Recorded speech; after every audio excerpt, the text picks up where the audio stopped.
একটি অনুপ্রেরণীয় সুন্দর গল্প। একদা একজন কৃষক ছিল যে তার স্ত্রীকে বলল, তুমি ধীরে ধীরে এবং অলসভাবে কাজ করে সময় নষ্ট করো। স্ত্রী স্বামীর কথায় মনে কষ্ট পায়, কিন্তু সে চুপ করে থাকে, কিছু বলে না। সে তার স্বামীকে বলল, ঠিক আছে, আগামীকাল তুমি বাড়িতে থাকবে, আমি মাঠে যাব। আমি সেখানে তোমার কাজ করব, তুমি কি এখানে আমার কাজগুলো করবে? কৃষক খুশি হয়ে বলল, খুব ভালো, আমি ঘরে থেকে তোমার কাজগুলো করব। স্ত্রী বলল, তোমাকে গরুর দুধ দোহাতে হবে, রান্না করতে হবে, বাসনপত্র মাজতে হবে, মুরগিগুলো যত্ন নিতে হবে, বুননে সুতা কাটতে হবে। মহিলা মাঠে চলে গেল।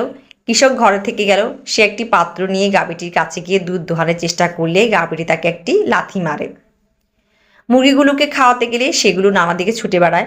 বুননের সুতা কাটতে সে ভুলে যায়। এত কিছু করে সে দিশাহারা হয়ে যায়। ফলে সে রান্না আর বাসন মাজার সময় সে আর পায় না। সন্ধ্যা হয়ে আসে।